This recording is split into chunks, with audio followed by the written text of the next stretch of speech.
Hi, how's everybody doing today? This is Sean, and I was out shopping today, and I came across some 2019 20 illusions. So there's 12 cards in here. Look, there's 12 cards in here, and there's this is a 12 card value pack. So there are autos and stuff in these things. I don't know about retail, but the hobbies for sure. But they do have orange and teal perils, sort of like what this is for the hoops of this year. We opened up some hoops, so it's sort of like that type of peril and stuff like that. So we got that going for us. And people were talking about the '86 Flair Jordan all time. I know it's Jordan's one of the greatest of all time, and in my opinion, the best I've ever seen. I've seen a lot of basketball games. I used to go to the Magic games all the time, especially like in the '80s and '90s. When '89 when the Magic came into Orlando, that's when we started going a lot there. But growing up, I was a '76 fan, and this guy is one of the greatest. But this card right here, everybody's sleeping on it, and I've been saying this for years that there's a lot of debate on what the legitimate, real rookie card of Michael Jordan is. Is it the '84 Star 101, or is it the Nike promo card, 85, 84? And this card, in my opinion, and a lot of other people that are serious collectors and the big tier one buyers try to push you away from this type of stuff, and they'll try to get you to go after the '86 Flares and stuff, which are very expensive, yes, but at the end of the day, this is a shorter print card, and it's very short print, and it's going up in value. Last year, you could have got a PSA 6 for around four or 500, maybe 800 at the most. I mean, and that's high.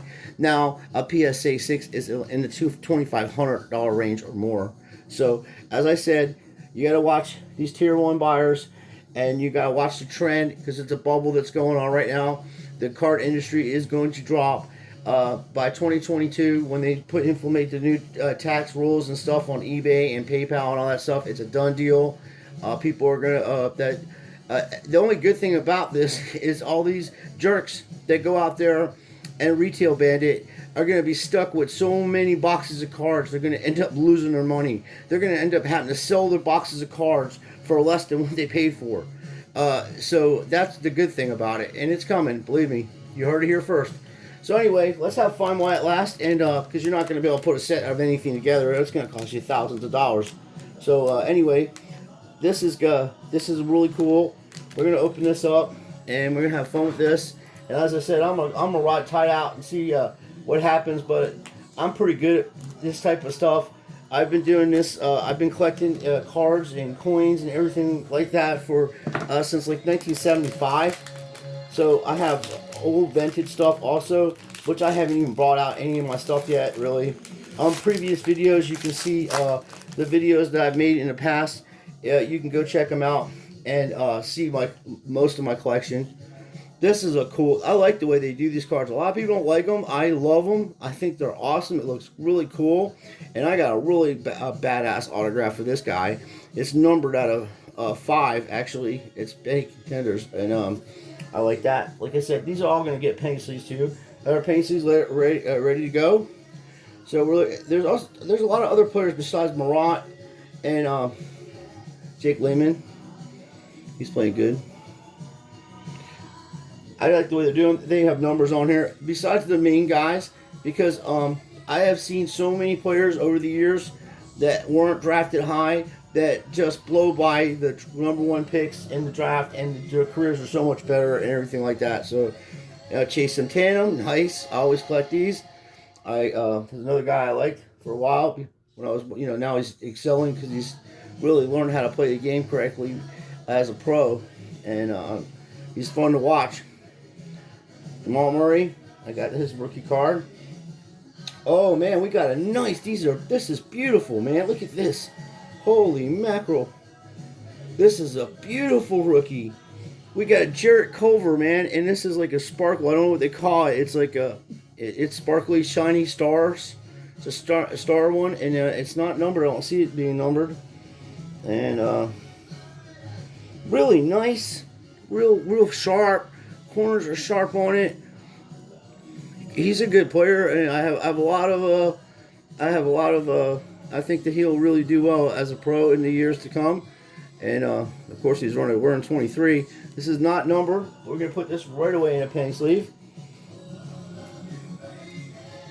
And when you're doing these penny sleeves, you gotta be really careful with the corners, or you'll ding them up. But look at that! Isn't that beautiful? Can you see? Hopefully, you can see it. Look at that, man. And that's another reason why people are hype on the new products. You know, because they're really if you put these old 70s cards against them, they don't look as nice. But you know, the players are Hall of Fame players, so and there's less cards made of them, and you know, that's why I think people are sleeping on the other stuff. Then we got Kyler Irving. I'm sorry, he's a good player, and this looks a little. No, it's not. I thought I had a look. There's like a wave in it. I would love to put sets together for everybody to enjoy these with us, but like I said, it's just going to be really difficult to do that, man. They're going to, like, these packs of cards are $20, $30 a piece. You buy them at wherever you can buy them for $5, and then the internet junk pirates, card pirates, or whatever you want to call them, just scumbags. They go out there and jack the price of these cards up so high that little kids can't even afford to buy them, or nor can your family, like have a good time trying to do a collection or hobby together, because they ruined that because it's just too expensive, and they're like merciless. Just like the thing that's going on with this Austin Matthews stuff, their cards are jumping through the roof. I mean, he's a great player. So is Connor McDavid. But I mean, when your cards are selling as much as a Sid Crosby card, Young Gun Sid Crosby, or in that range, and you have not won one Stanley Cup, or even got to a point where you're going to be even involved to be in a Stanley Cup, because you're getting knocked out of the playoffs every, in the first round every year, because you got shitty coaching and you just don't have the talent around you to do it. But this is a nice, actually I like this. This guy's it's a nice rookie card, and this is another Boston Celtic guy. We're going to put that in a paint sleeve. And I got a biggie, my man P.J. Washington. Yes. And I was telling everybody about this guy. Everybody's like, and this is a prime example. You got Jay Morant, and you have, Zion, and everybody was hyped up about this. And now, with Ball over there, this kid's shining. He just dropped 42 points the other day. That would be getting in a paint sleeve. And then, oh my goodness, this is a really nice one too. Naz Reid. He's another Timberwolves. Got a couple Timberwolves right there. Right there, nice. It's a really nice rookie card. So I think we did awesome. The packs were $10. I made a mistake. I said $5. And for $10, I think, you're not going to be able to put a set together, I don't think. I don't know how you could. I mean, you go on the internet. You can't find cards anywhere. I mean, I totally got lucky. Every place that you go to buy cars, they're all out. Because there's 5 and 7, 8, 10 people going in and buying them all up, because they're like, well, you can only buy 2 at a time. Well, they don't care how many now. You can buy 1 at a time, or whatever you want. They got a whole crew of people going in there and putting their monies together. And that's all cool, but what they did is they ruined the hobby.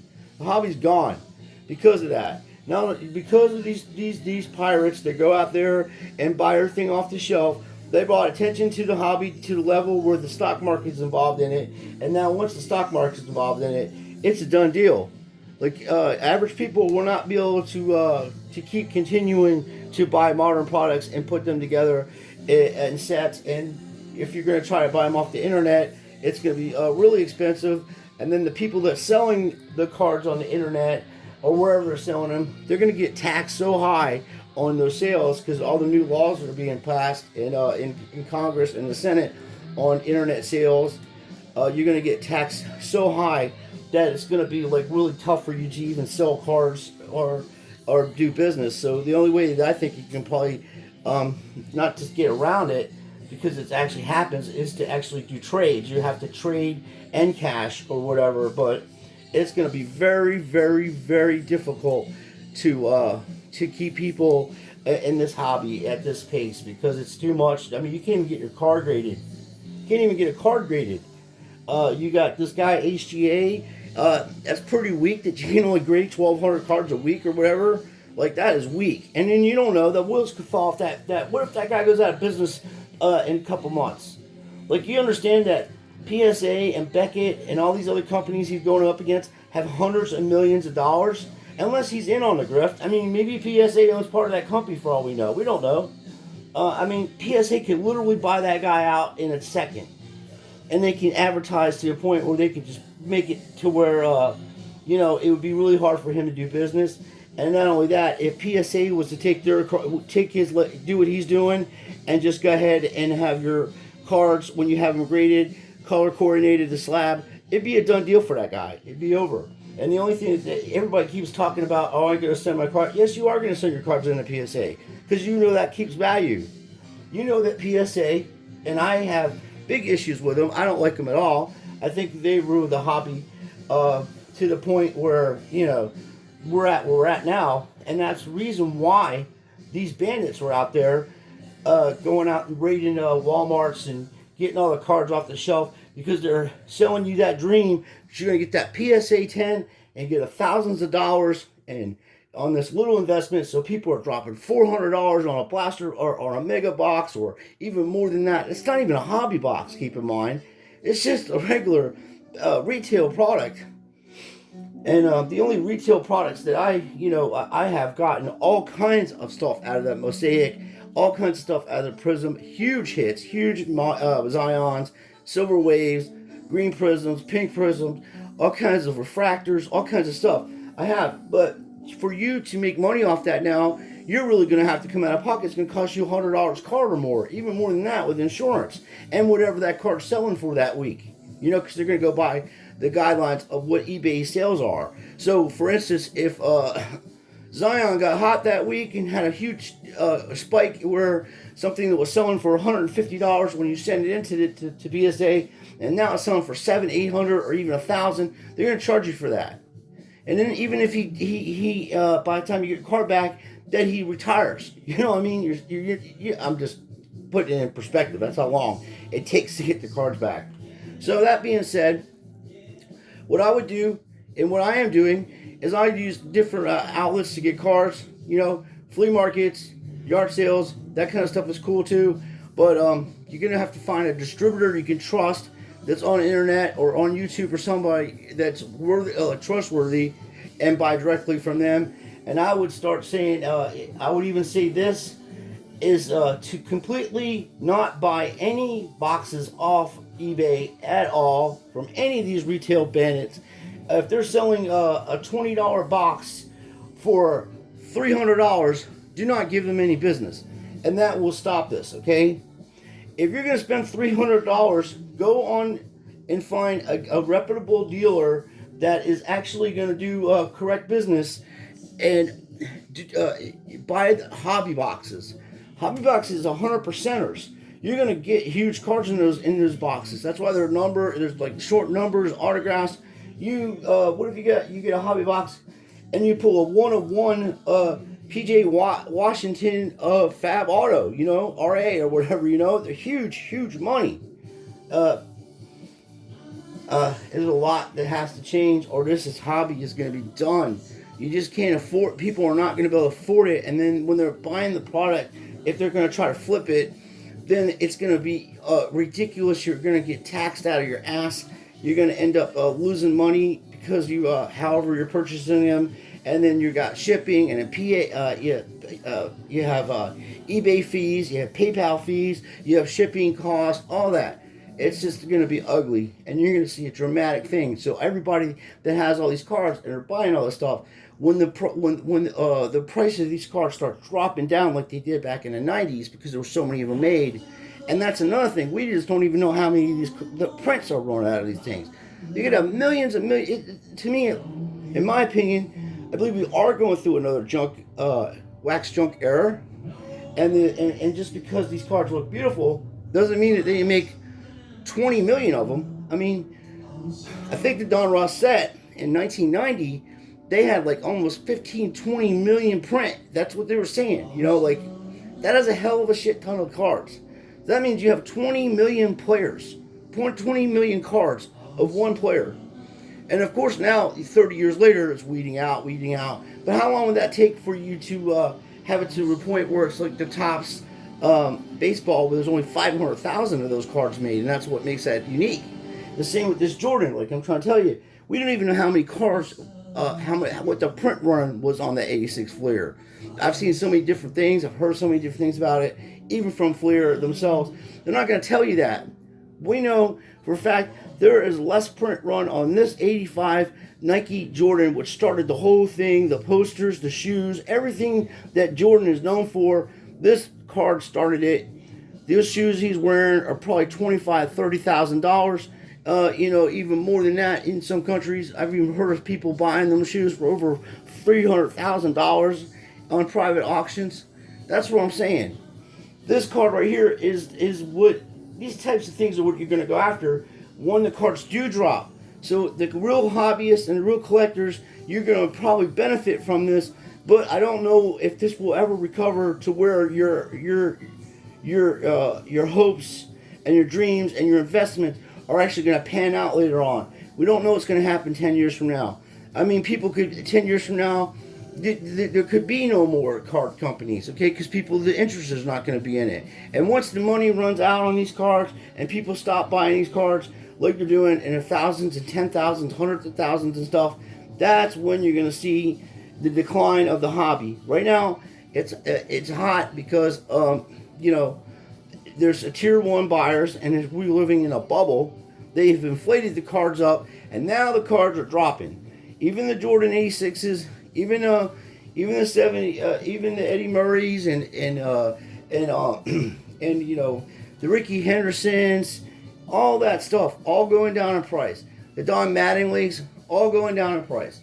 They were super, super high. Now they're like going down, going down, going down, going down. Even some of the old vintage cards, people are just not interested in it because, like I said, retail bandits, PSA, grading companies, especially PSA, have over 100 million cards they have graded, and that's not even, non-sports cards. So you have 100 million of these cards already graded from like the mid-90s, 95 or 94, when they really started popping off, to present time. So within 30 years, they've managed to put out over 100 million cards. And everybody's like, they're on the stock market. No, they're not on the stock market. They had trouble in 2017 and had to do some things, and that's why they're privately owned right now, because I have stock in PSA, and I had a letter just telling me that they're buying my stock out because they're going private. So because of what's going on. And yes, they're raising the money up because they're probably going to have to pay a hell of a lot of lawsuits and fines and stuff like that from Wall Street. So I don't really care about all that, but I'm just telling you that affects what's going on right now. That's why the cost of cards are going up, and they can grade your cards in a month. I don't care what anybody says. PSA can grade your cards in a month. They don't want to because there's a lot of reasons behind it, and it would take me an hour to explain everything on a video and break it down with my laptop and all that. And it just, you're gonna live and learn. Everything that I've said 5 years ago is coming true now. I even was saying this in the 90s. Nobody wanted to listen to me. And you're going to see, they're going to find out the hard way because you're going to lose tens to hundreds of thousands of dollars, some of these people that are invested in it like that.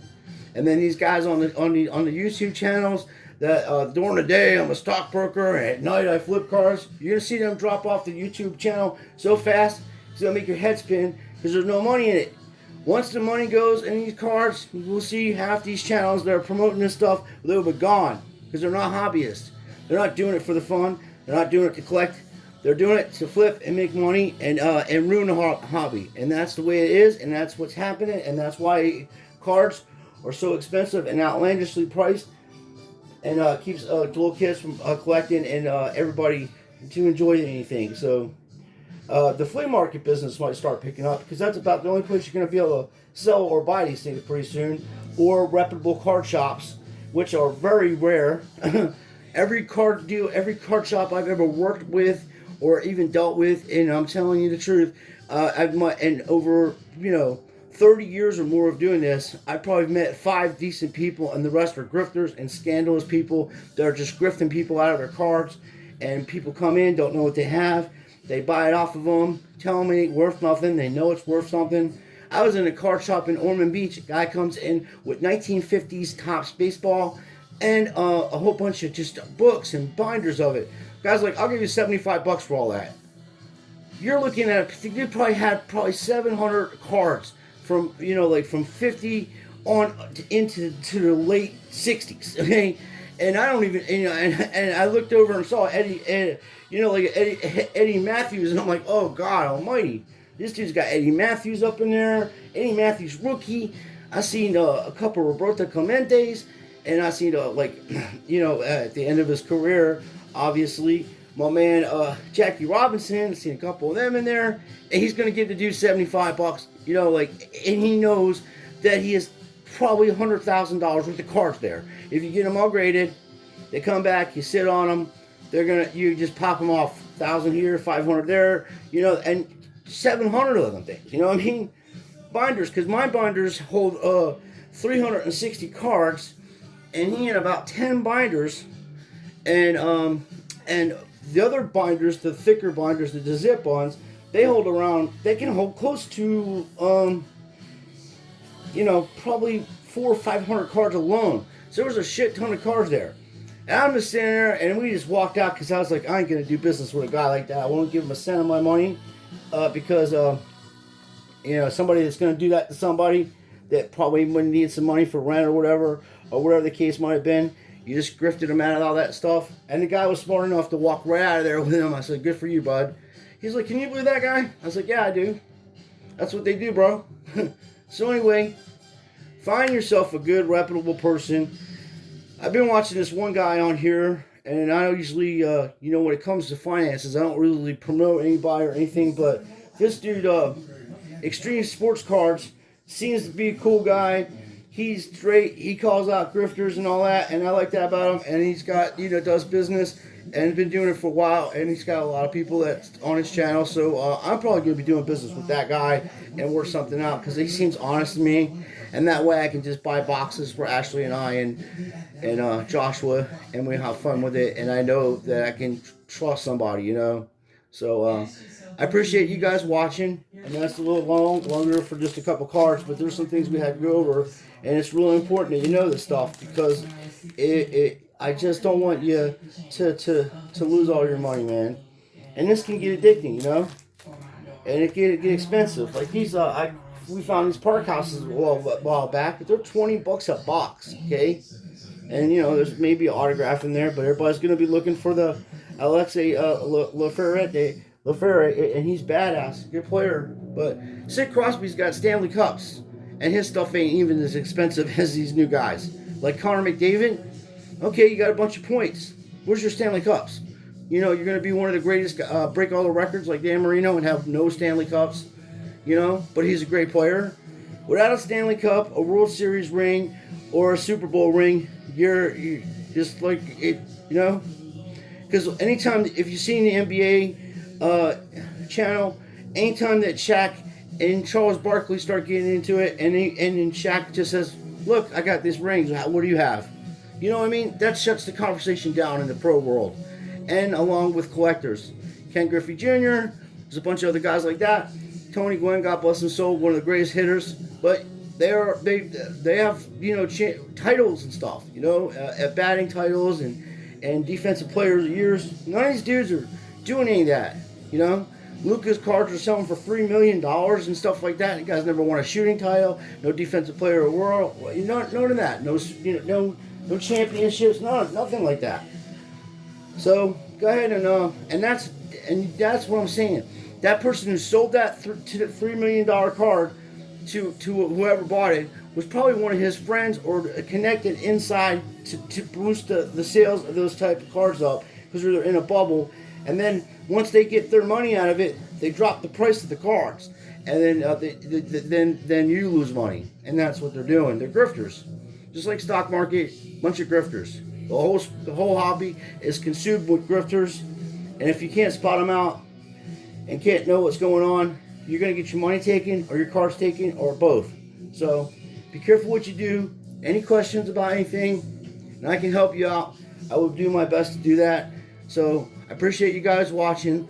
Let me know what you think. I think we got some pretty good cards. I like these cards, and I would love to be able to put a set of them together, but it ain't gonna happen. So the ones that I have now is probably the only packs I'll buy, but not bad. We got a Washington and a really super cool star card. I guess it's like stars in it. So And this dude's a pretty good player. I was watching him. You know, Jared Culver is pretty good. So out of the top, we got 2 of the top 5, you know, picks out of this, out of 4 rookie cards. So and a shiny one.